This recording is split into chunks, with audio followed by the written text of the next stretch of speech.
Dapat nyambung.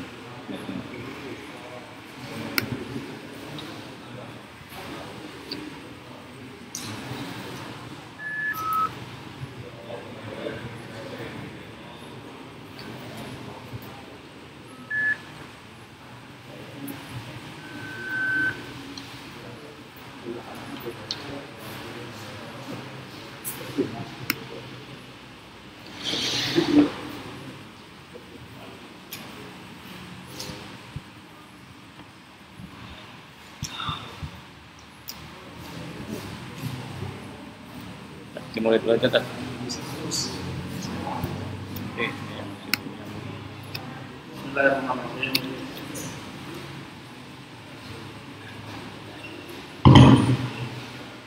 Assalamualaikum warahmatullahi wabarakatuh.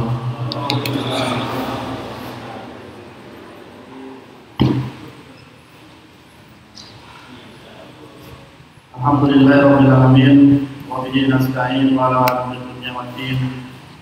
Wassalatu wassalamu ala asyrofil anbiya'i wal mursalin nabiyyina Muhammadin wa ala alihi wa sahbihi ajma'in. Amma ba'd. Hadirin jemaah kajian sholat Al-Hikmah Surahgiri,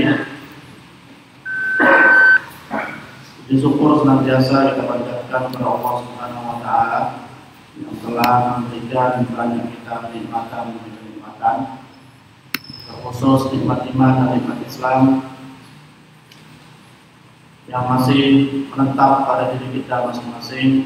Dan semoga Allah Subhanahu wa Ta'ala menjaga iman dan Islam kita sampai Allah Subhanahu wa Ta'ala mencabut nyawa kita. Salawat dan salam semoga senantiasa tercurahkan pada Nabi kita yang mulia, Nabi Muhammad Sallallahu Alaihi Wasallam, pada para keluarganya, sahabatnya, dan juga orang yang senantiasa meniti jalannya hingga akhir zaman nanti. Hadirin yang dirahmati Allah Subhanahu wa Ta'ala,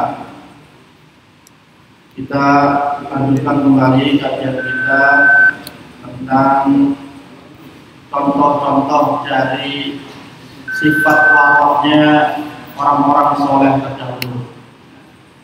Kemarin kita sudah memberikan satu contoh kisah tentang waroknya umat terdahulu, yaitu ketika ada seseorang yang membeli tanah dan di situ dia dapatkan yang membeli mendapatkan kunci yang berisi emas.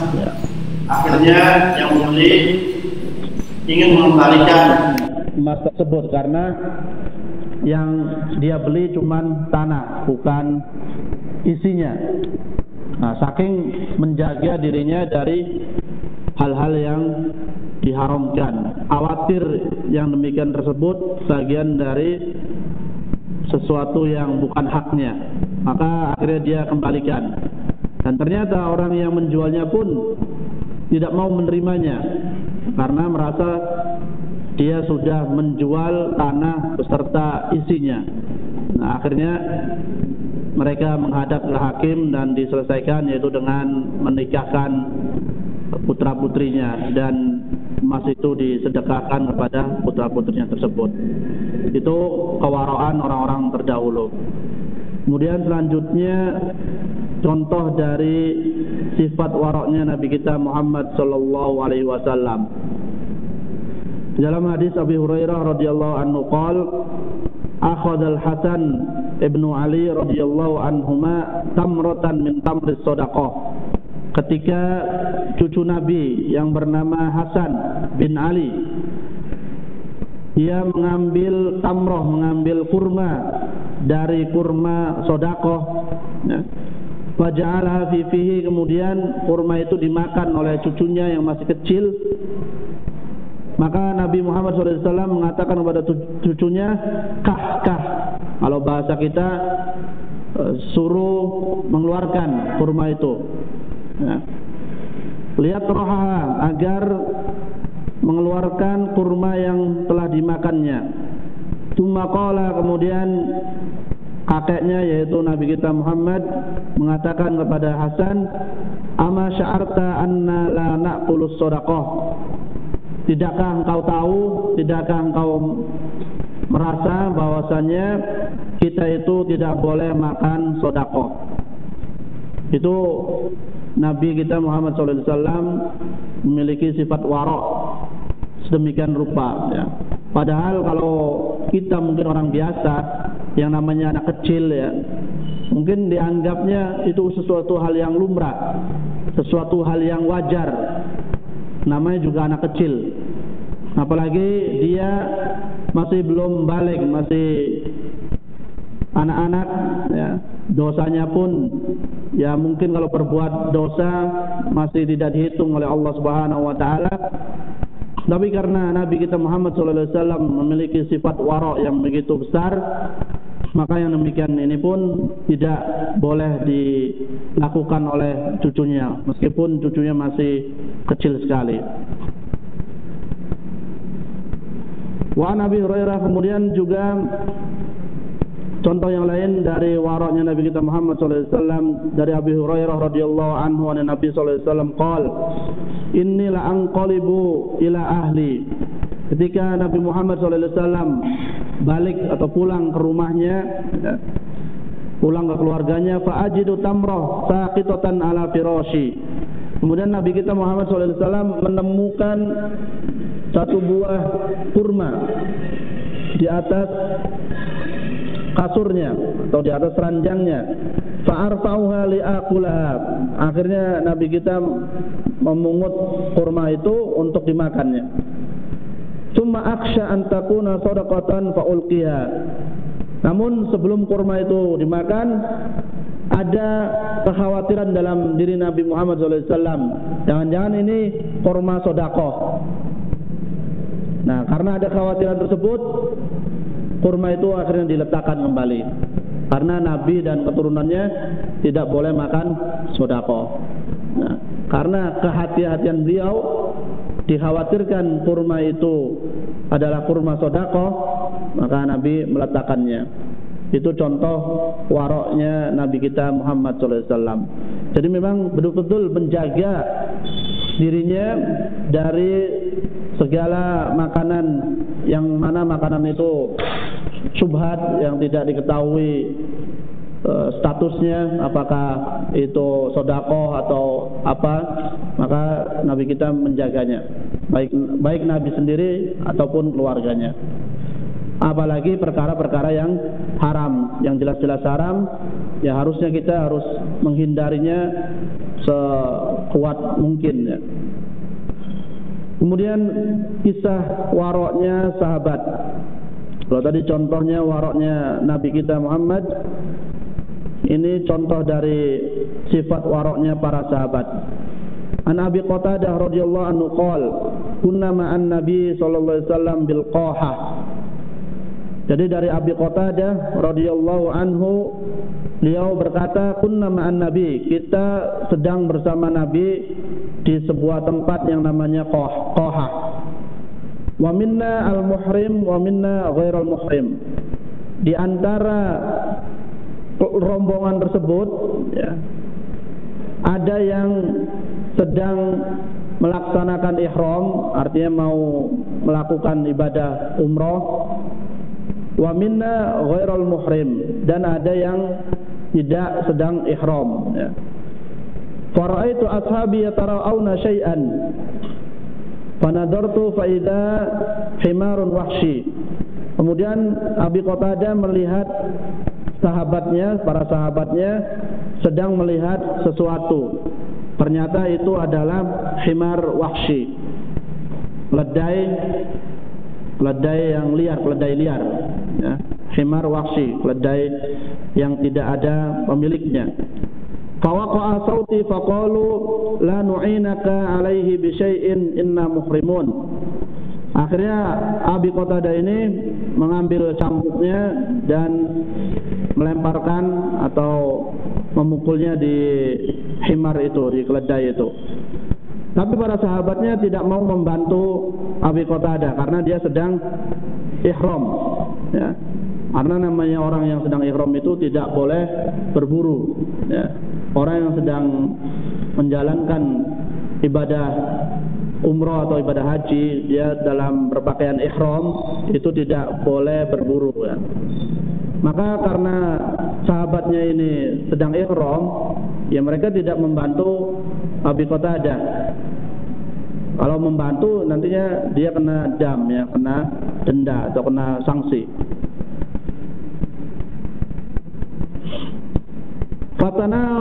Fatanawalathu fa'akhadtuhu thumma ataitul himar min wara'i akmah fa'aqartuhu fa'ataitu bi ashabi.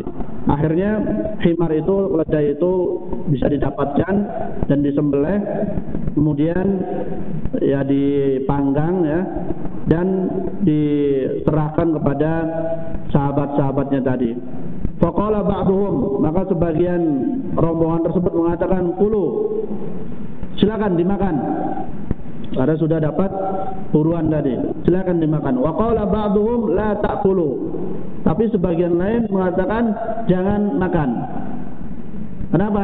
Karena khawatir orang yang sedang ihram, sedang berpakaian ihram itu dia tidak boleh makan hasil buruan, ya. Tidak boleh berburu juga. Ini belum tahu nih hukumnya. Akhirnya para sahabat yang ragu tadi, mereka pun menjaga dirinya atau menahan dirinya untuk tidak ikut makan himar wahsy tadi, keledai liar itu. La ta'kulu. Fa'ataitu Nabi sallallahu alaihi wasallam wa huwa amamuna fasa'altuhu. Akhirnya Abi Qatadah mendatangi Nabi dan ternyata Nabi di depannya dan bertanya, faqala quluhu halalun. Nabi mengatakan silakan dimakan, itu halal.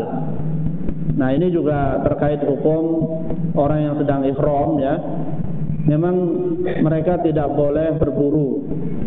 Bahkan membantu orang yang berburu pun tidak boleh. Tapi makan hasil buruan itu masih diperbolehkan. Makan hasil buruan hewan buruan, hasil buruan orang lain, bukan buruan diri sendiri, ya, itu masih diperbolehkan, ya. Karena Nabi mengatakan kuluhu halalun, silakan dimakan, itu halal. Nah, kisah ini juga menunjukkan sifat waroknya para sahabatnya.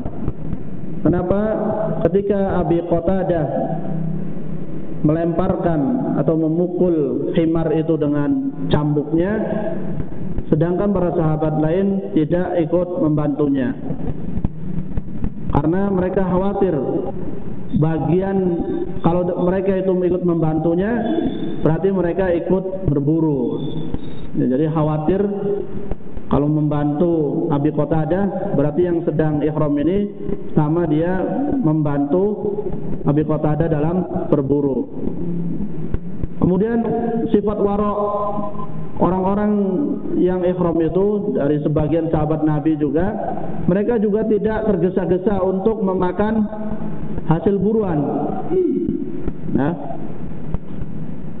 tapi mereka tetap menahan diri. Apakah ini diperbolehkan buat kita yang sedang ihram atau tidak, sampai datang keputusan Nabi Muhammad SAW. Nah, itu bagian dari sifat, contoh dari sifat waroknya para sahabat.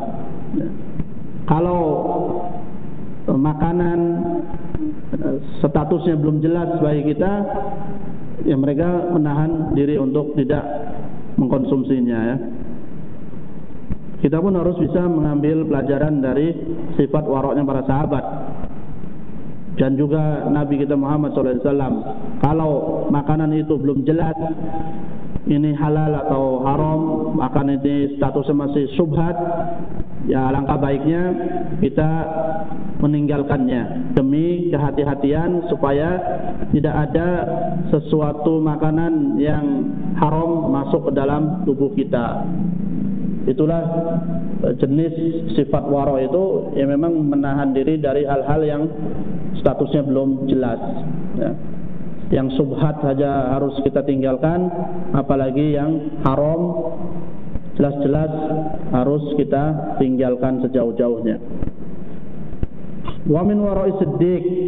Sekarang contoh dari sifat waroknya Abu Bakar As-Siddiq radhiyallahu anhu.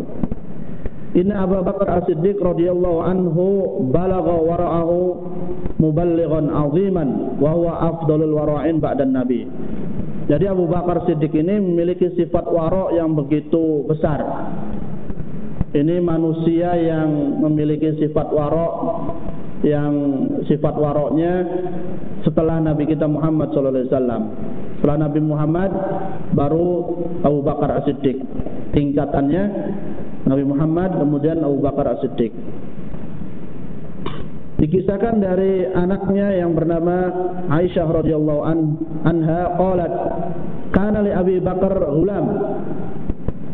Dulu Abu Bakar itu punya budak ya.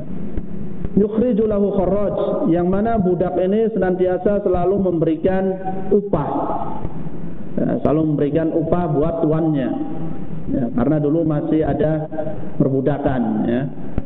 Dulu Rasulullah pun punya budak, Nabi juga punya budak. Maka Abu Bakar menerima upah atau pemberian dari budaknya tersebut, yaitu berupa makanan. Wa kana Abu Bakar ya'kulu min kharrajihi. Jadi Abu Bakar menerima upah atau pemberian dari budaknya yang berupa makanan ya. Faja'a yawman bi syai'in fa akala minhu Abu Bakar faqala lahu al-ghulam tadri ma hadha.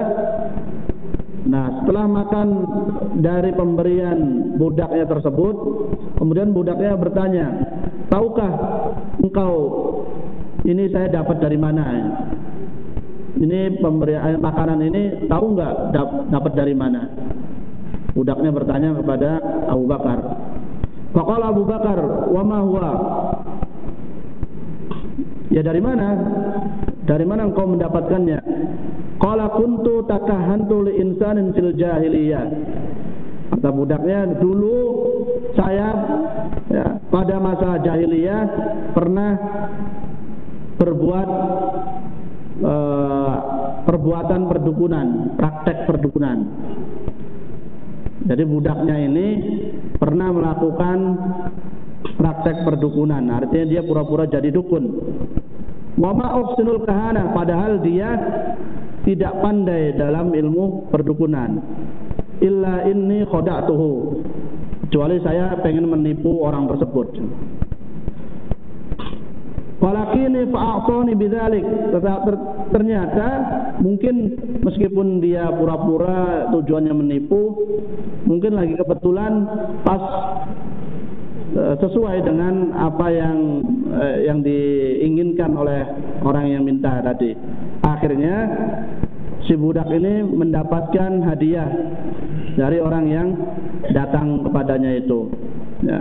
Fahadzal ladzi akalta minhu, kata budaknya, ya ini hasil yang tadi saya praktek perdukunan, ini hasilnya yang engkau makan gitu.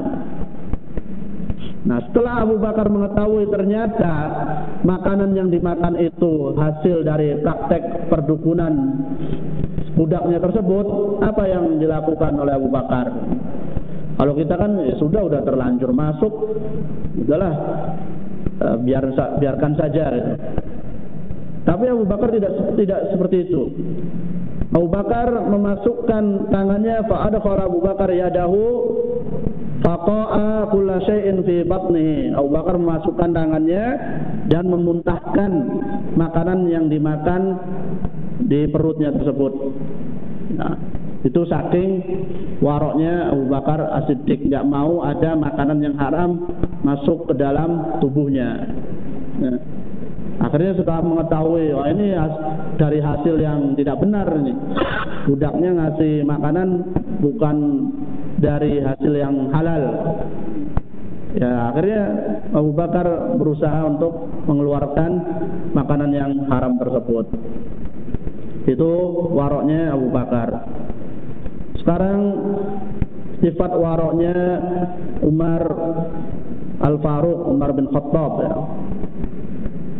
An Ibnu Umar radhiyallahu anhuma an Umar bin Khattab radhiyallahu anhu qala kana farada lil muhajirin al awwalina 4,000 fi 4. Jadi dulu pada masa Khalifah Umar bin Khattab diceritakan dari anaknya Ibnu Umar bahwasanya fardun lil muhajirin ya, pendapatan bagi orang-orang muhajir dari ghanimah itu 4,000, yaitu 4.000 dirham ya. Wa fardun li Ibnu Umar, sedangkan bagian untuk Ibnu Umar 3,500, 3.500. Kok beda ini? Orang muhajir dapat 4.000, sedangkan Ibnu Umar anaknya dapat 3.500. Akhirnya yang dapat 4.000 bertanya, faqila lahu huwa minal muhajirin. Ada yang bertanya, anakmu juga termasuk orang muhajir, sama-sama muhajirin, tapi kenapa jatahnya beda?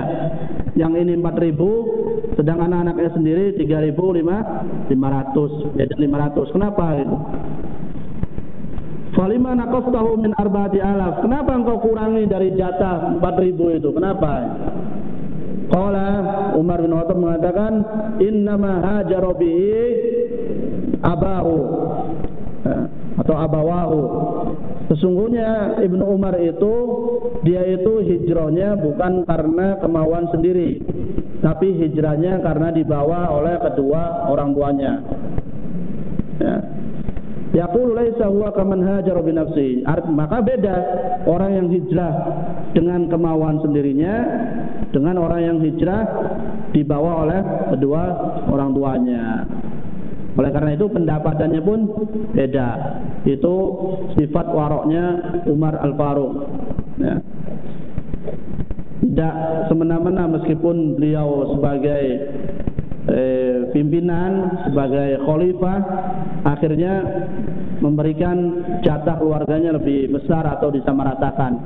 Justru karena kekhawatiran Umar Al-Khattab atau Umar Al-Faruq ini, akhirnya mengurangi jatah anaknya itu ya. Itu kisah dari Umar bin Khattab. Kemudian juga kisah yang lainnya dari waroknya Umar bin Khattab ini, wa qala Sa'labah bin Abi Malik, inna Umar bin Khattab radhiyallahu an qasama marut baina nisa'in min nisa'il Madinah. Pada suatu hari Umar bin Khattab membagi-bagikan selimut untuk wanita-wanita yang ada di kota Madinah. Fabaqi amaratun jayyid. Nah, setelah dibagi-bagikan selimut itu, ternyata ada tersisa satu selimut yang bagus atau selimut yang baik. Faqala lahu ba'dun min 'indihi, ya Amirul Mukminin, a'ti hadhihi bi ibnata Rasulillah sallallahu alaihi wasallam allati indak. Maka ada salah seorang yang bertanya atau salah orang yang mengusulkan, ya, itu dikasih tuh anaknya Rasulullah ya, yang ada bersamamu, yuridu bihi Ummu Kulthum binti Ali, yang mana yang dimaksudkan adalah Ummu Kulthum ya. Li'annaha hafidatan Nabi sallallahu alaihi wasallam. Faqala Ummu Salid ahaqqu wa Ummu Salid min nisa'il ansar mimman baya'a Rasulullah sallallahu alaihi wasallam. Ternyata Umar tidak memberikan kepada Ummu Kulthum, meskipun Ummu Kulthum ini bagian dari cucunya Rasulullah SAW dan itu juga istrinya Umar bin Khattab. Tapi kenapa Umar bin Khattab memberikannya kepada Ummu Salid? Karena dia lebih berhak. Nah, kenapa dia? Karena lebih berhak. Karena Ummu Salid juga merupakan wanita Ansor mimman baya'a Rasulullah, yang telah dibaiat oleh Rasulullah. Qala Umar fa innaha kanat tazfaru lana al-qarab yaum Uhud tazfaru tuhitu. Dan Ummu Salid juga pernah membantu Nabi beserta pasukan kaum muslimin ya pada peperangan Uhud. Dari kisah ini Umar bin Khattab memiliki sifat wara'. Annahu tawarra'a an i'ta'i zaujatihi ma anna hafidatun Nabi sallallahu alaihi wasallam li'annaha tahtahu. Umar bin Khattab tidak memberikan selimut yang bagus itu kepada Ummu Kulthum, yang mana Ummu Kulthum itu pada saat itu sebagai istrinya dan itu juga cucunya Nabi Muhammad sallallahu alaihi wasallam. Kenapa? Karena statusnya atau derajatnya masih di bawah Ummu Salid gitu. Nah, ini merupakan sifat waroknya Umar bin Khattab radhiyallahu anhu ya. Mereka selalu berhati-hati dalam hal-hal yang itu dilarang oleh Allah Subhanahu wa taala. Nah. Kemudian wara' Zainab binti Jahsh. Ini contoh dari sifat waroknya Zainab binti Jahshin radhiyallahu an. Ya. Zainab radhiyallahu anha hamahullah bil wara' fi qissatil ifk. Jadi Zainab ini Allah Subhanahu wa taala menjaga Zainab dengan memiliki sifat wara' pada kisahul ifk, pada kisah ketika Aisyah radhiyallahu anha dituduh berzina ya. Hinama waqa'al munafiquna fi Aisyah radhiyallahu anha wa tanaqala an-nas kalam al-munafiqin fama'a annaha min dara'i Aisyah wa kanat tunafisuha wa tusamiha 'inda Nabi sallallahu alaihi wasallam walakin lamma ja'a al-kalam fi Aisyah tawarra'at. Jadi ketika kisah ini, kisah tuduhan Aisyah itu berzina ya, dulu orang-orang munafik menyebarkan berita yang salah atau berita bohong. Kemudian berita itu menyebar di seluruh kota Madinah ya. Tetapi Zainab binti Jahsh, meskipun Zainab itu selalu bersaing dengan Aisyah radhiyallahu anha, selalu bersaing dalam hal kebaikan. Pokoknya Zainab dan Aisyah ini selalu bersaing di hadapan Nabi untuk menjadi istri yang terbaik. Berarti kan kalau bersaing ini kesempatan Zainab untuk menjatuhkan Aisyah radhiyallahu anha. Namun Allah Subhanahu wa taala menjaga Zainab yaitu dengan mengkaruniai atau menganugerahi sifat wara'. Walakin lamma ja'al kalam fi Aisyah tawarra'at. Tetapi ketika masalah ini membicarakan Aisyah radhiyallahu an, Zainab menahan dirinya untuk tidak ikut-ikutan menyebarkan berita tersebut. Ya. Taqulu Aisyah radhiyallahu anha kana Rasulullah sallallahu alaihi wasallam yas'al Zainab binti Jahshin an amri. Aisyah menceritakan Rasulullah sallallahu alaihi wasallam pernah bertanya kepada Zainab binti Jahsh tentang perkaraku. Faqala ya Zainab, Rasulullah bertanya, wahai Zainab, ma alimti? Apa yang kau ketahui? Wa ma ra'aiti, dan apa yang kau lihat tentang Aisyah itu? Faqalat ya Rasulullah, ahmi sam'i wa basari, wallahu ma alimtu 'alaiha illa khairan. Apa yang Zainab jawab kepada Rasulullah? Ya Rasulullah, saya menjaga pendengaranku dan penglihatanku. Wallahi ma alimtu alaiha illa khairan. Demi Allah saya tidak mengetahui Aisyah kecuali dia itu adalah orang yang baik. Ya. Qalat wa hiya allati kanat tusamini fa asamaha Allah bil wara. Nah, meskipun tadi selalu bersaing ya antara Zainab dan Aisyah, tapi ketika berbicara tentang Aisyah radhiyallahu anha dan itu merendahkan kemuliaan dan kehormatan Aisyah radhiyallahu anha, Zainab binti Jahsh menahan dirinya untuk tidak ikut menyebarkan berita tersebut. Nah, itu juga contoh dari sifat wara'. Ya. Jadi banyak contoh dari orang-orang terdahulu. Kemudian contoh dari wara'nya Abdullah bin Umar. Ini anaknya Umar radhiyallahu anhuma, Abdullah bin Umar. Sifat wara'nya Abdullah bin Umar. An-Nafi'in qala sami'a Ibnu Umar radhiyallahu anhu mizmaron. Dari Nafi' beliau berkata bahwasanya Ibnu Umar mendengar mizmar. Mizmar itu suara musik ya. Qala fa wada'a usbu'aihi ala udhunaihi. Akhirnya Ibnu Umar meletakkan jarinya ke telinganya ya. Wa na'a 'anil thariq. Wa qala ya Nafi' hal tasma' syai'an.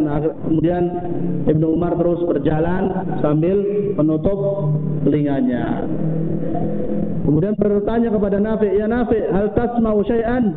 Wahai Nafi', apakah kamu masih mendengar sesuatu? Qala faqultu la. Tidak, sudah tidak terdengar lagi. Qala farafa usbu'aihi min udhunaihi. Kemudian akhirnya melepas jarinya itu dari telinganya. Itu sifat waroknya Abdullah bin Umar ketika mendengar suara musik, suara mizmar. Nah, kita kalau dengar suara musik malah menikmati ya, nostalgia. Ya, ingat-ingat dulu waktu masih muda. Oh ya, enak.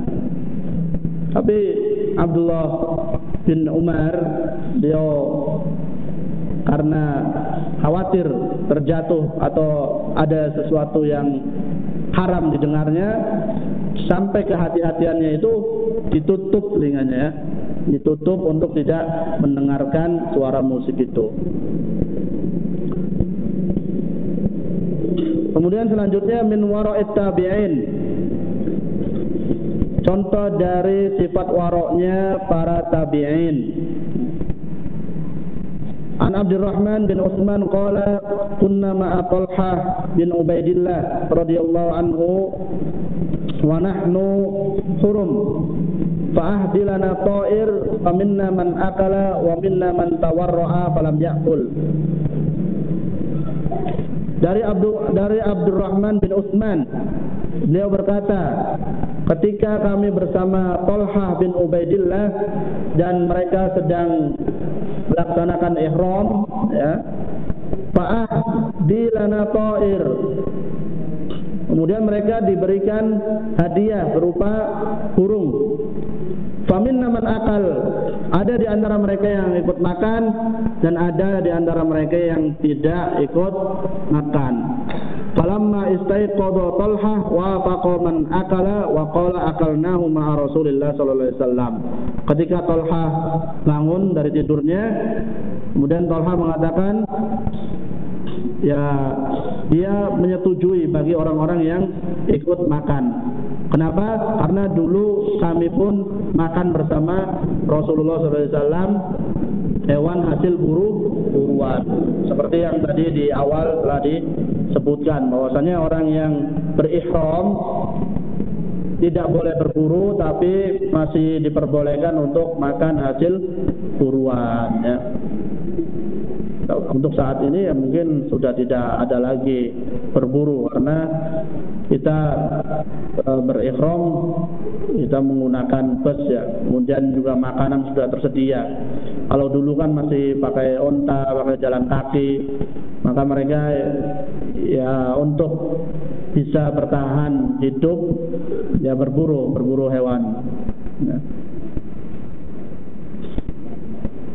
Kemudian waroknya Abdullah ibnu Mubarak. Selanjutnya adalah contoh dari sifat waroknya Abdullah ibnu Mubarak. Akal Hasan bin Arafah an daqiqin wara Abdullah ibnu Mubarak annahu isti'ara qalaman min rajulin bisyam. Jadi kisah waroknya Abdullah ibnu Mubarak itu, beliau pernah meminjam pulpen dari seorang laki-laki di Syam, ya. Ketika beliau berada di Syam, Abdullah bin Mubarak pernah meminjam pulpen dari penduduk tersebut, penduduk di situ, ya. Wa hamalahu ila Khurasan nasiyan. Namun ketika beliau pindah ke Khurasan, ternyata pulpennya pun ikut terbawa. Ya, minjam pulpen, kemudian lupa dan terbawa safar, terbawa ke Khurasan karena lupa. Falamma wajadahu ma'hu raja'a ila Syam. Ketika menyadari ternyata pulpennya ke bawah, kalau kita apa yang harus kita lakukan? Kayaknya ya cukup minta maaf saja. Oh, mohon maaf, ini pulpennya terbawa. Tapi Abdullah bin Mubarak tidak. Mungkin pada saat itu juga memang belum ada HP kayak sekarang. Akhirnya ketika pulpen itu terbawa sampai Khurasan, Abdullah bin Mubarak balik lagi ke Syam untuk mengembalikan pulpen itu, ya. Hatta aqtahu sahibahu, sampai dikasihkan kepada pemiliknya.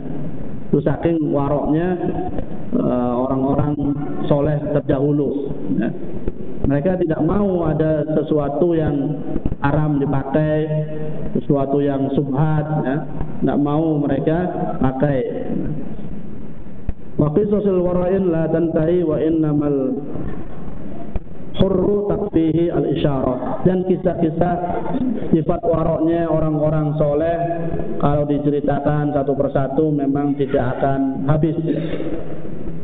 Namun cukuplah bagi kita orang yang merdeka, ya, cukup dengan isyarat tadi, cukup dengan beberapa kisah tadi, kita pun harus bisa mengambil ibrah, mengambil pelajaran dari kisah-kisah waroknya orang-orang terdahulu, dari waroknya Nabi kita, waroknya sahabat yang mulia, ya. Kemudian waroknya para sahabat-sahabat yang lain, waroknya istrinya Nabi, waroknya para tabi'in. Itu sudah cukup buat kita sebagai orang yang merdeka. Dengan isyarat itu kita pun harus bisa mengikuti jejak-jejak mereka, ya. Jadi memang sifat warok itu sangat penting sekali yang harus kita miliki, ya. Kita senantiasa menjaga diri kita dari hal-hal yang statusnya belum jelas, ya. Karena khawatir kalau kita melakukan sesuatu yang mana sesuatu tersebut belum jelas pada diri kita, kita takut terjatuh, mungkin nanti terjatuh pada yang makruh, terjatuh pada yang syubhat, apalagi yang paling fatal adalah terjatuh pada perkara yang haram. Nah ini, nah makanya kehati-hatian itu sangat penting sekali. Kemudian selanjutnya, pembahasan selanjutnya adalah fawaidul wara', manfaat atau keutamaan sifat wara'. Al-wara'u sababun lil falah. Sifat wara' itu sebab keberuntungan, sebab kemenangan. Qala ta'ala qad aflaha man tazakka. Sungguh beruntung orang yang mensucikan dirinya. Qala Qatadah, al-Imam Qatadah menafsirkan tazakka di sini artinya amila wara'an. Berarti qad aflaha man amila wara'an. Telah beruntung bagi mereka-mereka yang melakukan wara' atau memiliki sifat wara'. Qad aflah. Qala Musa bin Hamad rahimahullah, ra'aitu Sufyan ats-Tsauri fil manam fil jannah. Kata Musa bin Hamad, beliau melihat Sufyan ats-Tsauri di mimpinya, dan Sufyan ats-Tsauri berada di surga. Yatiru min nakhla ila nakhla. dia terbang dari satu kurma ke kurma lain, wa min syajara ila syajara, dari pohon ke pohon lain. Faqultu ya Aba Abdillah, akhirnya Musa bin Hamad bertanya, wahai Abu Abdillah, bimanil tahada, bagaimana engkau bisa mendapatkan seperti ini? Qala bil wara, yaitu dengan sifat wara, bil wara. Dan kita ketahui bahwasanya Sufyan Ats-Tsauri memang memiliki sifat wara yang begitu besar, ya, terkenal pada masanya. Bahkan pada kisah Sufyan Ats-Tsauri ketika beliau menjadi seorang membantu, ya, di sebuah kebun kurma, yaitu kerjaannya ngambilin kurma selama berapa tahun, 3 tahun atau lebih, bertahun-tahun di situ. Sufyan Ats-Tsauri belum pernah satupun makan kurma di kebun tersebut. Nah, saking waroknya, menjaga dirinya dari makanan-makanan yang belum jelas statusnya. Nah, baik, kita dengarkan azan Isya terlebih dahulu.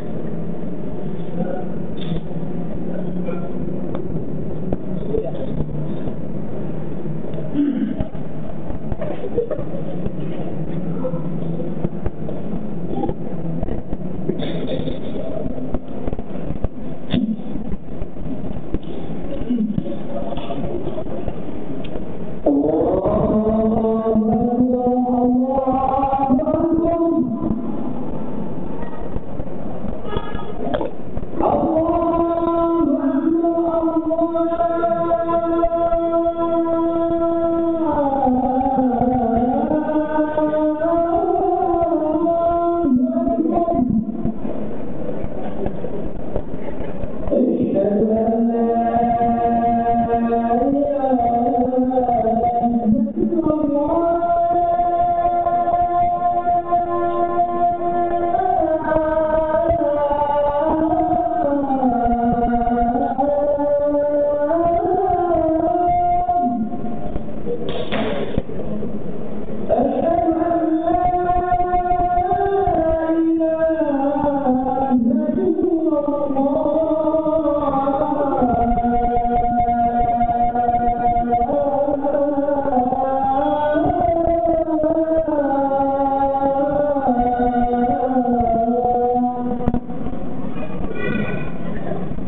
Ya, jadi keutamaan yang pertama dari manfaat waro itu adalah sebab keberuntungan atau sebab kemenangan seseorang, ya. Sebagaimana Sufyan Ats-Tsauri dilihat oleh Musa bin Hamad, beliau berada di surga, ya. Dan kita ketahui bahwasanya memang Sufyan Ats-Tsauri memang memiliki sifat waro yang begitu tinggi, sampai dikisahkan pada saat itu ada khalifahnya yang meminta Sufyan Ats-Tsauri untuk menjadi qadhi, untuk menjadi hakim, tapi Sufyan Ats-Tsauri tidak mau. Akhirnya beliau lari pergi menuju Yaman, ya, menuju kota Yaman, dan tadi menjadi seorang pembantu di sebuah kebun. Tapi beliau pun tidak pernah merasakan kurma itu. Sampai tuannya bertanya, apa bedanya kurma Yaman dengan kurma Hijaz? Apa yang dikatakan Sufyan Ats-Tsauri? Ya, saya tidak tahu rasanya kurma Yaman. Nah, karena belum pernah dicipin. Kalau kurma Hijaz tahu, karena beliau mungkin pernah merasakan, tapi kurma Yaman tidak tahu. Akhirnya tuannya sudah dan tertawa, maka sudah lama bekerja belum pernah merasakan satupun. Malah dia kerja di kebun kurma, masa nggak pernah gitu. Akhirnya karena memang Sufyan Ats-Tsauri terkenal di zaman tersebut, kamu tuh nggak usah ikut-ikutan punya sifat waroknya seperti Sufyan Ats-Tsauri. Padahal dia sendiri adalah Sufyan Ats-Tsauri. Karena memang pada saat itu dia sedang kejar-kejar dan ditanya namanya siapa? Abdullah. Benar. Satu sisi memang tidak berbohong situ. Itu namanya tauriyah yang itu. Abdullah kan hamba Allah, ya. Jadi memang tidak bohong. Dan pada saat itu ya, tidak ada foto, jadi ya percaya saja, nggak tahu. Coba kalau sebut namanya siapa, Sufyan Ats-Tsauri, pasti sudah kenal itu. Karena beliau ditanya siapa namanya Abdullah, dan bekerja lama di situ, nggak pernah ngerasain karena memang tuannya belum mengizinkan, saking waroknya. Bayangkan kalau kita bekerja, ya apalagi di tempat makanan, kalau kita tanya nggak mungkin dia nggak tahu rasanya itu. Ya. Ini Sufyan Ats-Tsauri sampai tidak tahu rasa kurma Yaman itu karena memiliki sifat warok yang begitu tinggi. Ya. Khawatir karena tuannya belum ngizinin, akhirnya kurma itu statusnya bisa haram. Ya. Akhirnya si tuannya tersebut menceritakan ke temannya, saya punya pegawai di kebun, sudah lama bekerja tapi nggak pernah makan kurma. Akhirnya temannya tersebut, coba ciri-cirinya seperti apa? Ciri-cirinya disebutin, ternyata temannya tahu itu namanya Sufyan Ats-Tsauri. Ketika tuannya kembali ke kebunnya, Sufyan Ats-Tsauri sudah meninggalkan kebun tersebut karena memang dia sedang dikejar-kejar, ya, oleh penguasa untuk dijadikan qadhi, ya. Itu kisah waroknya orang-orang soleh. Baik, ada pertanyaan mungkin?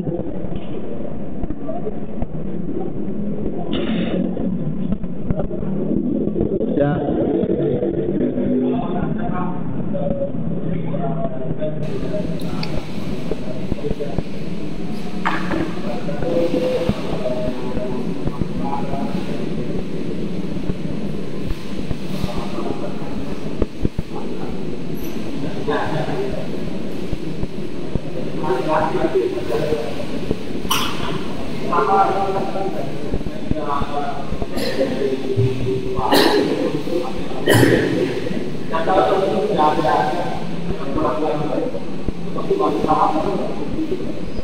Ya, nanti tolong pembahasan depannya pembahasan ini. Contohnya seperti ini ya, ketika bertamu atau orang yang dilakukan, kalau memang aku belum mengetahui dengan jelas, apa yaitu apa kerjanya, hasil-hasilnya dari mana, jangan bertanya. Ini malah halal tidak. Jadi bisa melukai hati orang yang beri. Kalau memang kita belum tahu statusnya dia itu mungkin dia mungkin ada penghasilan yang haram, tapi itu mungkin bisa jadi ada penghasilan yang halal. Nah, ini ada pembahasan yang lebih lanjut. Jadi kita tidak boleh bertanya kepada orang ini untuk uangnya dari mana ini? Ini bisa mengenai orang yang beri gitu. Tidak bisa terlalu dalam Begitu ya. Ya, posisinya nemu.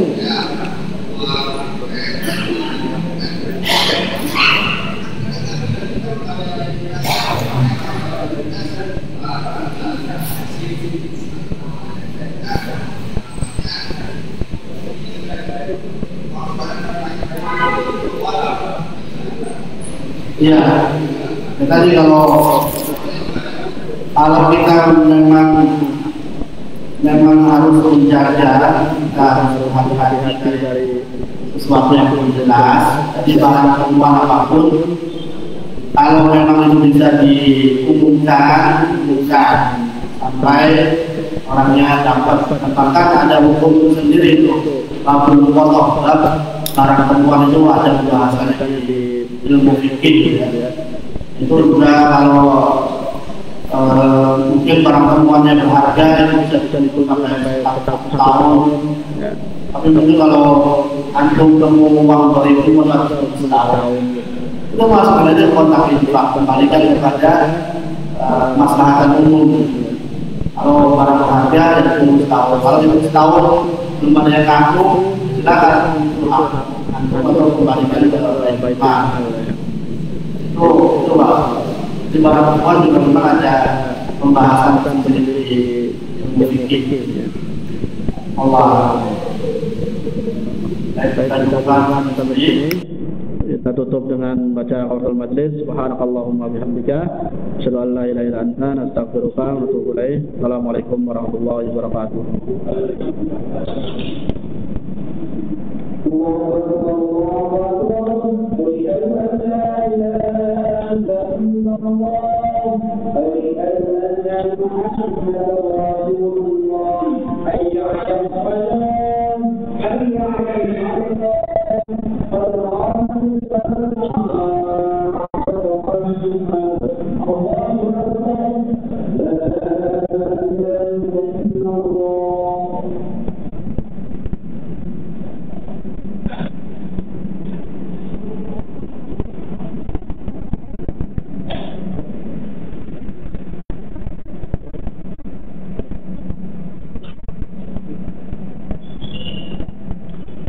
Allahu Akbar.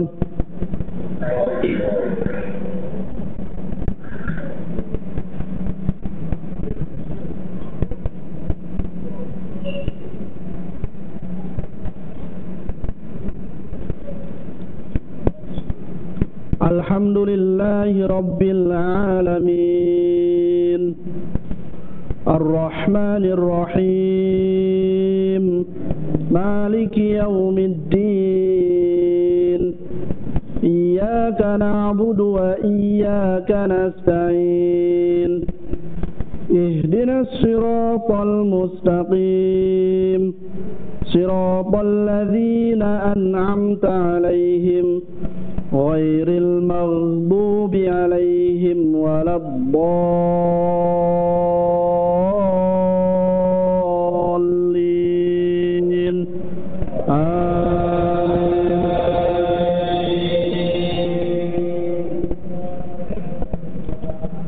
Allahu waliyyul ladzina amanu yukhrijuhum minadh dhulumati ilan nur والذين كفروا أولياؤهم الطاغوت يخرجونهم من النور إلى الظلمات أولئك أصحاب النار هم فيها خالدون ألم تر إلى الذي حاج إبراهيم في ربه أن آتاه الله الملك إذ قال إبراهيم ربي الذي يحيي ويميت قال أنا أحيي وأميت قال إبراهيم فإن الله يأتي بالشمس من المشرق فأت بها من المغرب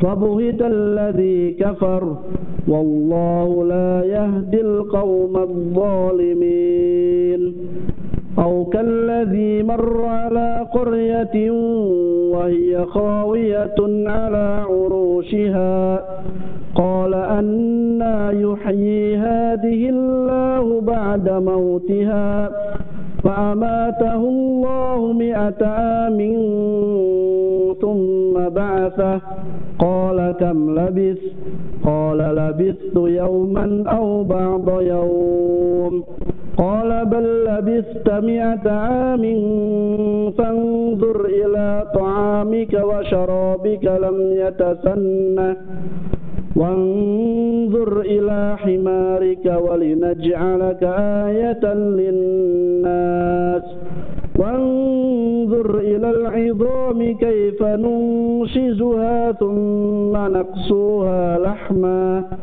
فلما تبين له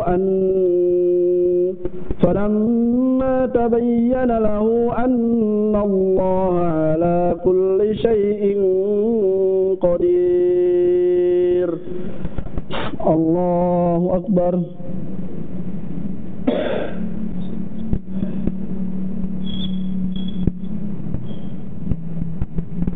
سمع الله لمن حمده.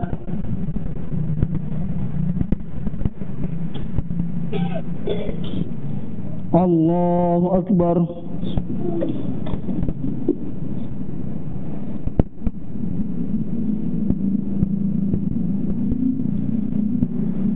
الله أكبر.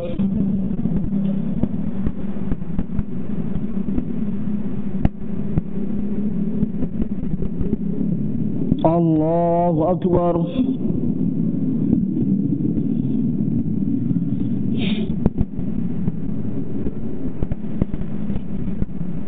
الله أكبر.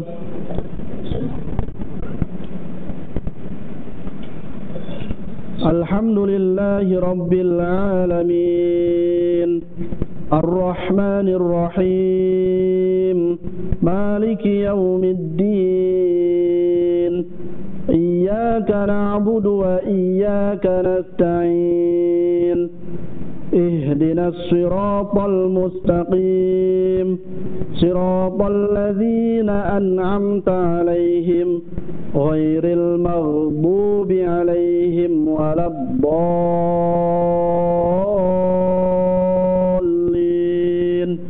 آمين.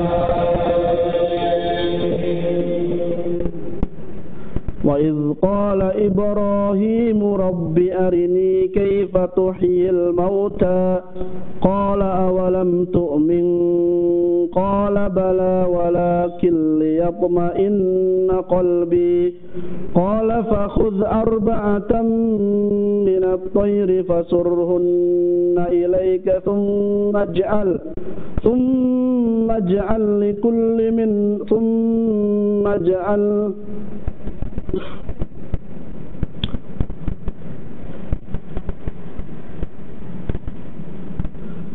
وإذ قال إبراهيم رب أرني كيف تحيي الموتى قال أولم تؤمن قال بلى ولكن ليطمئن قلبي قال فخذ 4 من الطير فصرهن إليك ثم اجعل على كل جبل منهن جزءا ثم ادعهن يأتينك سعيا واعلم أن الله عزيز حكيم.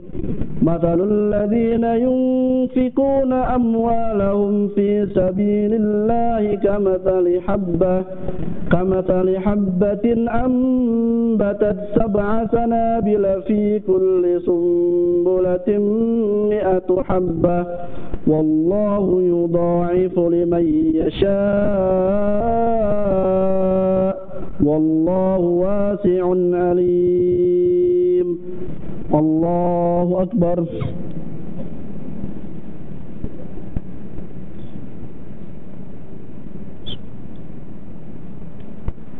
سمع الله لمن حمده.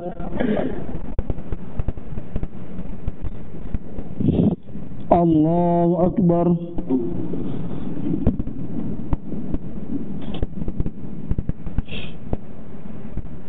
الله أكبر.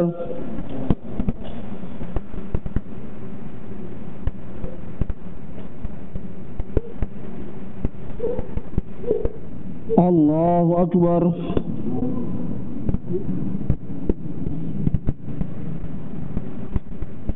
الله أكبر.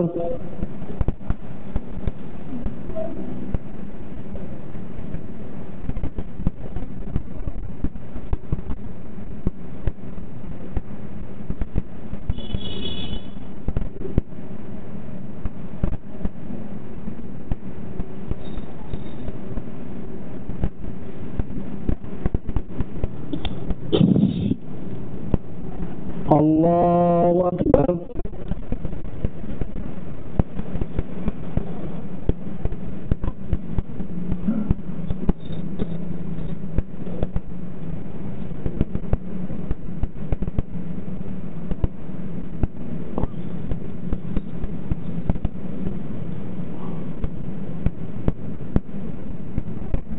الله أكبر.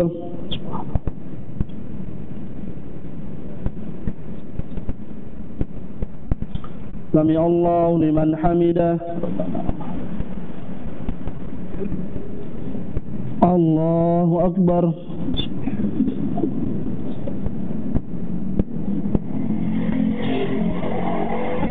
الله أكبر.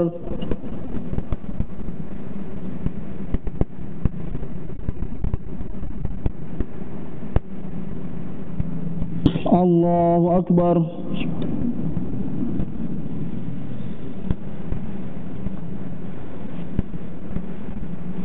الله أكبر.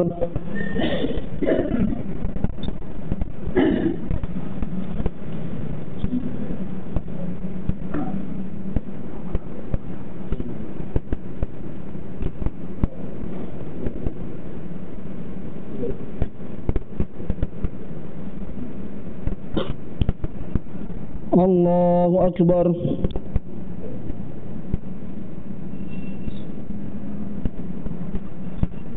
سمع الله لمن حمده. الله أكبر.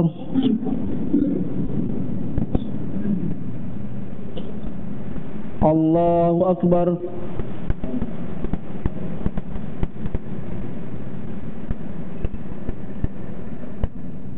الله أكبر.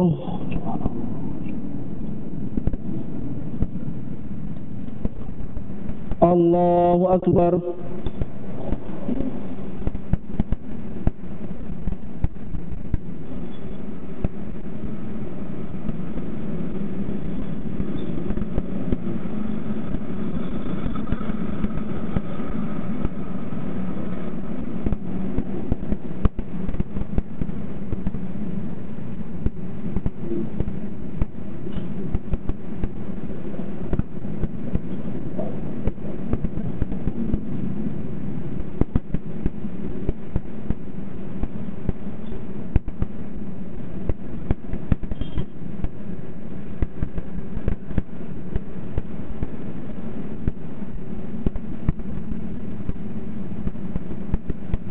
Assalamualaikum warahmatullahi wabarakatuh. Assalamualaikum warahmatullahi wabarakatuh.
atas.